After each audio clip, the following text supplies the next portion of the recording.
Cycle Sheffield's big ride around Sheffield city centre is just one of many events to show that cycling is hugely popular in the city. But they want it to be made easier and safer to encourage more people to cycle, leading to a healthier population in a healthier environment.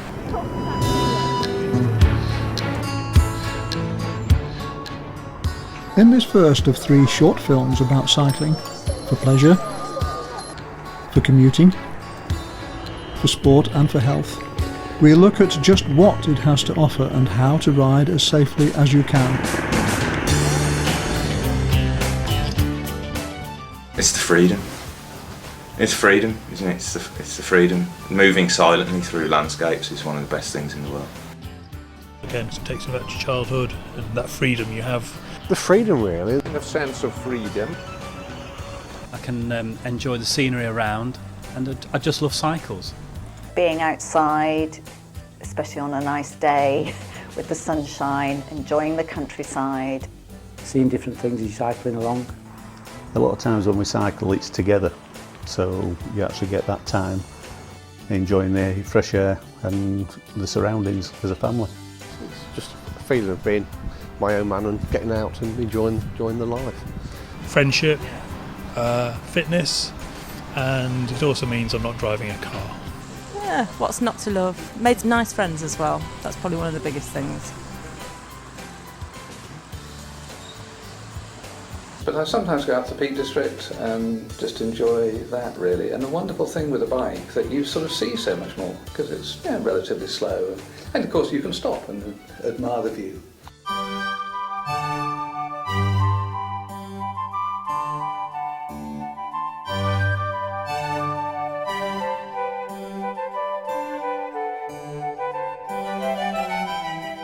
Well, when I started, it was just to get into cycling and ride with groups and meet people, and it's progressed from that into a bit more racing and taking on bigger challenges and bigger events.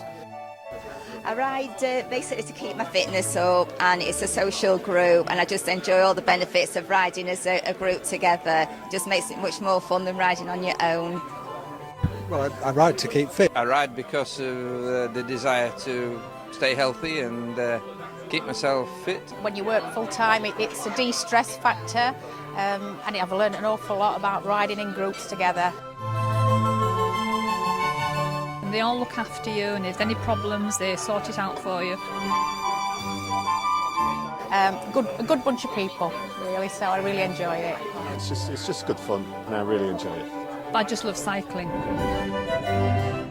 We've got riders who want to go fairly steady, and then intermediates, and then we've got a quicker section at the end of the club, so that's kind of where I've found myself, and it's fantastic. We've done some amazing events. The benefits are that it's really good for you. Exercise is what nearly everyone needs to be doing more of. I love it because it keeps me fit. For me, it means that pretty much every day I go out and have some exercise. Yeah, you feel, like any form of exercise really, you feel better both physically and mentally. Coming from someone who's doing a sporting degree, it's always good to see people who are active and doing stuff that's not sedentary, that's out there and getting them to and from places. I'm the director of the National Centre for Sport and Exercise Medicine, which oversees the programme Move More. And Move More is Sheffield's physical activity strategy, which aims to transform Sheffield into the most active city in the UK by 2020. Wow. Any form of physical activity is good for us. It's good for our physical health, it's good for our mental health, it's good for the environment, it's good for us as families and society. And cycling is one of the best forms of physical activity. Well, the key thing is about it being moderate to vigorous intensity physical activity. So that's where we start to get the health benefits. When we increase the intensity of our movement from light or sitting, as we're doing now, up to a moderate intensity where our heart rate increases, our breathing rate increases, we start to see changes at a cellular level that help us to prevent diseases like type 2 diabetes and cardiovascular disease and even some cancers.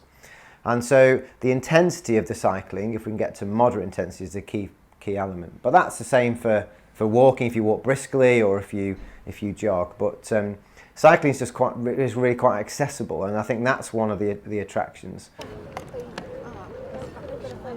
I think they get something amazing that they wouldn't get elsewhere. Here they've given everyone an opportunity to go cycling. People who have got a paralysed down one side can cycle on these hand crank bikes, and it allows them to get out and feel the wind in their hair and sort of do all the things that you get naturally from cycling that you don't even think a second about, which these guys absolutely love. Well, the health benefits is obvious because you're feeling better, you're getting your heart going. It's mental health. So I know if I haven't been out on the bike, I get really grumpy and I'm a bit miserable. And I know that when people have been here, they leave with a smile on the face and they're happy and they're much more comfortable. Cycling for a cause. 20 cyclists set out from Sheffield to France to the memorial park commemorating soldiers of the Sheffield Pals Battalion who died at the Battle of the Somme in 1916.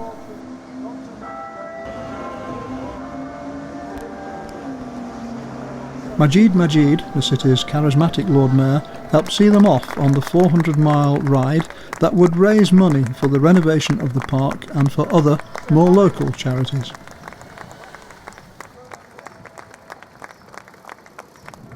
A lot of people still think of cycling as something that you do for pleasure, which clearly it is. You know, lots of people do it, especially in Sheffield. People go out into the Peak District and cycle and actually don't see it as a way of getting from A to B. It is a good way of getting to work because you know almost precisely how long it will take you, and often it can be quicker than going on the bus or in a car. And apart from feeling good when you get there, because you've been exercising as part of your daily routine, it is a very good way of getting about. And in Sheffield, the number of cyclists has hugely increased over the last 10 years. I use my bicycle to get into my office in Sheffield city centre. Well, I use a folding bike for all of my transport, really. And I guess there's two main advantages. One, it just extends your range so much. So you can take it on the train, take it on most buses. They sometimes get a bit awkward about it. So it's that business that actually you can do the shorter journey on the bike and a longer journey on the train. It's a wonderful combination. And then there's the security thing. You can normally take it in with you to an office or a shop. If you go to the theatre, they'll very often put it in the luggage room. So great. If I want to go into town, it's a lot quicker than driving and looking for a car parking space, and it's cheaper. The hub is here to help commuters and normal rail passengers use bicycles to get to and from the station. It's a much more secure place than parking your bike outside. How it works simply is that we sell an access fob on behalf of East Midlands Trains. That costs £10 for life. You get 24/7 access to the hub. The hub has other facilities like toilets and changing rooms, which are available 24/7 as well, along with a ticket machine, which you can use to pick up tickets. It's a very secure place, much more secure than anywhere else in the city, to be honest with you, for parking bikes. Well, we offer everything for cyclists, really. We offer repairs, maintenance. We sell bikes, new ones, second-hand bikes, which we refurbish at our Kelham Island shop. We offer bike hire, including some electric bikes, which we've just purchased. There's certainly been a charge recently of people wanting to get on a bike. whether it's to commute on, whether it's to save money, or whether it's to just do some leisure riding. We tend to sell more bikes suited around commuter cycling or leisure cycling rather than sports cycling. But we have noticed a big increase in the number of people actually buying second-hand bikes as an introduction to cycling, more so than splashing out on something new. My name is Jamie Campbell. I've worked for James Cycles in Sheffield for 12 years now. Basically, I deal mostly with the electric bikes these days, but I have obviously knowledge across all the genres. It's basically a family-owned company, and we've been here since 1964. In Sheffield, we usually have around about 300 bikes on display. Now, that covers, probably a dozen genres. Everything from sort of kids bikes all the way through mountain bikes, road bikes, hybrids, electric bikes, obviously various types, and Brompton folding bikes.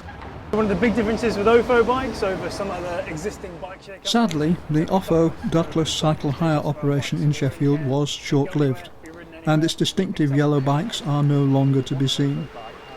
Let's hope that someone else moves in to fill what is clearly a gap in the market, and one that can play an important role in getting people out of cars and onto bikes. Lots of people were worried that our bike hire might suffer for them, but in actual fact it's got more people cycling, which ultimately has meant that more people have actually come in and hired our bikes later on because they're better bikes, basically. Yes. More suitable for longer distance, and with electric bikes you can go even further. Cycling and active travel more generally is definitely something that Friends of the Earth wants to promote as part of more generally what we can do to reduce our carbon footprint, be more sustainable, but also explicitly, and this is really important locally, because the more people who cycle and get out of their cars for short journeys, the greater the impact on air pollution, which is a current Friends of the Earth campaign. Obviously, air pollution in Sheffield is a real problem. It's above legal limits, so more people cycling rather than driving would reduce air pollution. If more people cycled instead of getting in the car, the air quality would improve immeasurably. In this area, we have one of the poorest air qualities in the city. And it doesn't help having diesel trains and diesel taxis parked outside, but the fewer cars you can get on the road, the better it'll be. Cities like Sheffield just weren't built to cope with the amount of traffic that they're now experiencing. There's all the health issues, we have an obesity epidemic, heart disease. We need to do something about that. So we've got a message to get over that cycling is good for people, it's good for the environment, and it's a quick, clean way of getting around. So it should be respected for that. And just getting people out enjoying themselves is a reason in itself. My name's Dexter Johnson, and I'm involved with a campaign group called Cycle Sheffield. We campaign for a kind of more cycle-friendly city, so more people can choose to make their journeys by bike. Our big ride, which is happening in April on the 28th. On previous years, we've got about 400 or so people. And we just kind of cycle around the city centre, showing there's kind of a popular demand for safer cycling in Sheffield. We spend a lot of time talking, lobbying, harassing Sheffield Council. I mean, they are responsible for the roads, the highways, how things are designed. It's through them that we will get change. What we try and do is constructively criticise things that suggest when they design a scheme, we try and make suggestions about how it could be better. We try and broaden our support base as much as possible, so we try and get lots of new people involved, ideally link up with kind of major employers, businesses in the city, to show that it isn't about improvements for people who currently cycle. We want it to be for people who don't cycle, who currently don't feel safe cycling in Sheffield.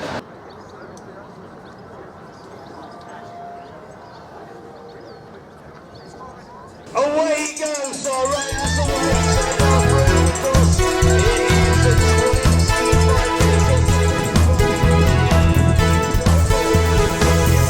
For those who like a competitive edge to their cycling, racing days organised by Sheffield Urban Cyclocross at iconic landmarks throughout the city provide some tough challenges.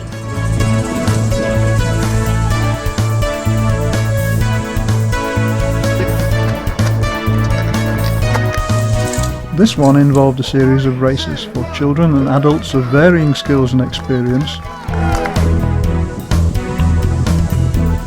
around and through the famous Park Hill estate.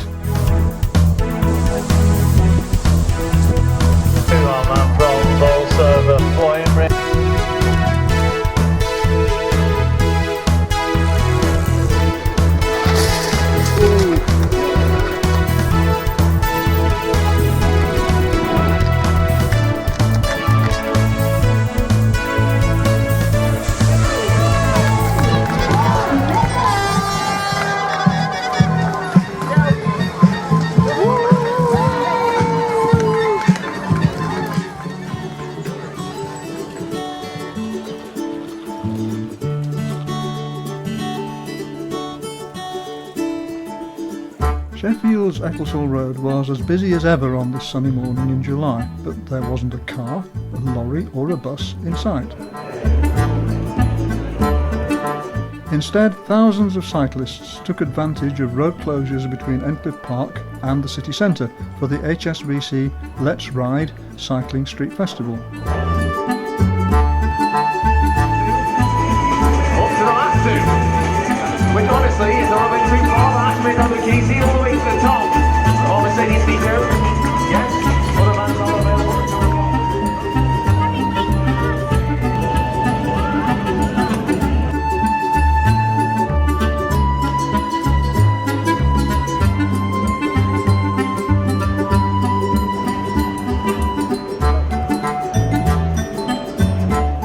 One of several such events in cities around the country, it proved the huge popularity of cycling for people of all ages, given safe places for them to take to the road.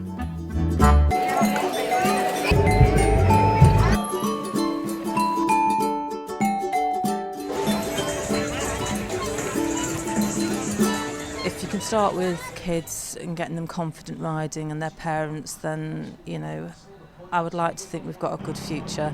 Safe routes to schools, that's about building routes into schools so kids can cycle or walk safely to school. But there's also something called Bike It, which is about breaking down the barriers that stop children from cycling to school, which can be to do with parental attitudes or school attitudes, things like not having anywhere to lock your bike when you actually get to school, those sort of things that are not to do with the street scene so much as attitudes to cycling and the priorities that the education authorities have. It's to get children used to actually cycling on a road and basic cycling skills, road skills, knowing the highway code, and it was all, the basic thing was safety, to be safe on the road.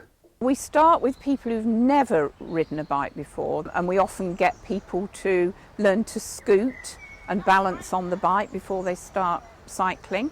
They can then move on to a cycle confidence course in the parks, like in Endcliffe Park. And remember to look ahead. They're the most important things. Okay, so keep looking round there. Then if they want to, they can move on to roads confidence courses. Then they can do advanced commuting skills. A lot of it is about your own confidence and position in the road. Under bikeability, which is the national standard that we train under, an important aspect of that is making sure you're in a very visible position on the road, that you're not right next to the pavement where potholes might be anyway, but that you're in the stream of traffic and that you're constantly looking behind you and that you make it very clear to cars or other traffic what you're doing. Our next film will be looking at what should be done to make our roads safer for cyclists. How can we make riding a bike as safe and as popular here in South Yorkshire as it is in other European countries such as Denmark and the Netherlands?